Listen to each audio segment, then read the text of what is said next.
just want to say a little thank you to everyone because you've all commented about my coolant tubes not being protected.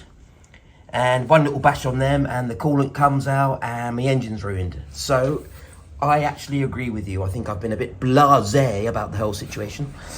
So I'm going to get a checker plate or aluminium sort of plate and cover that up. Now that Type 3 fuel tank fits the aperture, follow me, of the Covin perfectly. In an ideal world, I'd like to reuse the Type 3 tank, but it's very rusty inside. As you can see, I'm reluctant to kind of go down buying more bits and cleaning that tank out. What I'm more inclined to do is use this Beetle fuel tank, build up the edge here just so that it fills that gap in that aperture. And I've got a new sender unit, which is only a few quid for a Beetle. This fuel pump came with the engine, so I'd like to use that. It's a good quality fuel pump, high pressure. So we've got the pre-fuel pump filter, the fuel pump itself, and the post-fuel pump filter. So that's everything I think I need to make this work now. I've got all my adapters, my filters, my fuel pump. Now, I need to run an 8mm return line to this fuel tank. What I'm thinking about doing is using this sender unit. This was, I believe, a return line for the Type 3 tank with a sender unit attached to it. What I'm thinking about doing is cutting that sender unit off and using that as my return line. It doesn't actually need to be that big now. I can chop that across there. Whoop! Put another mounting hole there.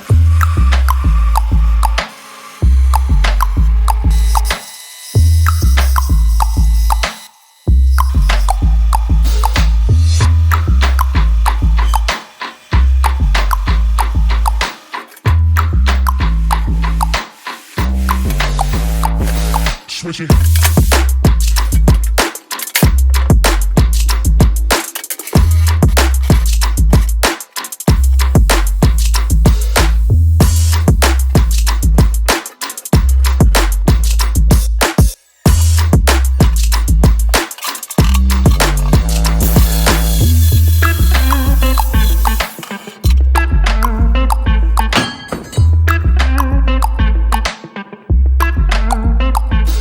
Come on.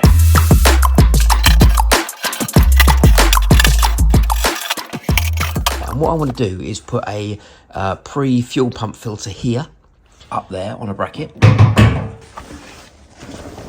And then that 1/2-inch hose comes around, nicely flowing around here. And then we have the fuel pump here. And then a fuel rail going off up there, up towards the back of the car, with a filter, that end I think. I don't think I'm going to get the fuel pump and filter there.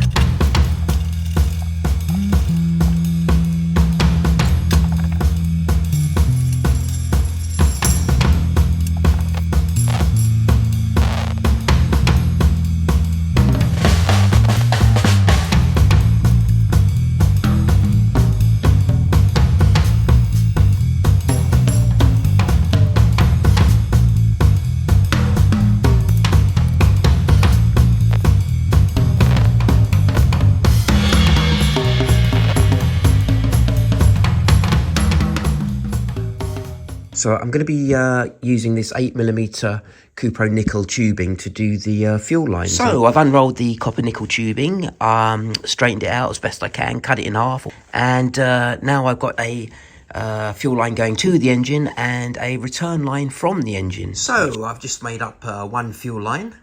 That's the return line. Now I've got to make up a second one. I've done a little bit of a flange on the end there, just to stop the pipe popping off, rounded the edges off. So it's nice and smooth, so it goes over the hose nicely. So yeah, let's make another one. I do have some really nice tools for making brake flares and bubbles, but this is 8mm and I haven't got a tool that's correct for this job, so I'm kind of improvising. So ignore what I'm doing. Look away now.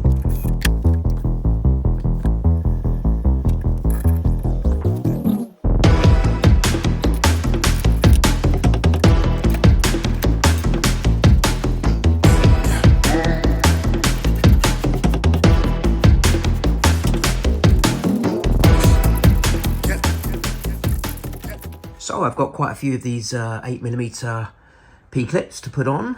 So yeah, let's do it. So that's the fuel lines in position. That's the return line to the top of the tank. That's the fuel feed to the back of the engine. Yeah, just got to put them up into position now. You've got to check out this air rivet gun. Man alive, it makes things so much easier. Hold on, let me show you how good this air riveter is. Pop that in there. Give it a quick drill. Right, now check this out. Check this out.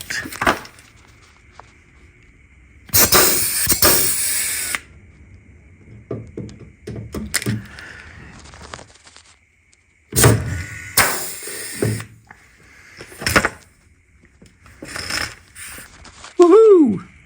So there's my fuel lines in.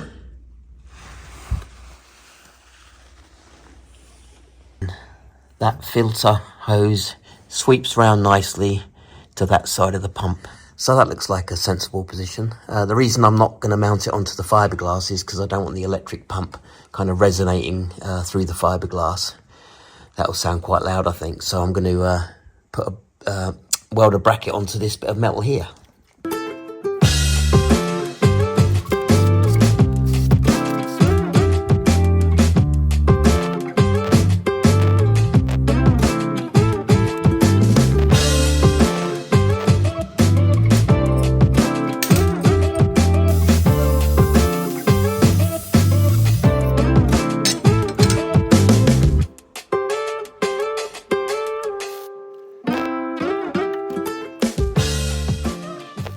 So there's my bracket tacked into position. Let's get the fuel pump on, see how it looks. Yeah, I think that's going to work pretty well there. A little bit close there. Closer than I wanted, but I think it'll be all right. So there we go. I think that's going to work all right. We've got the pre-pump filter there. We've got a 12mm hose coming down to that pump. We then go to 8mm, spin it around, going to the metal hose all the way to the back. And the same one there with the return line going up, and that goes to the top of the tank, like so. Then we're running all the way to the back, fuel feed and fuel return, and I'll show you what we're doing next. So we've got one more filter to go, and I'm going to put that kind of in that position.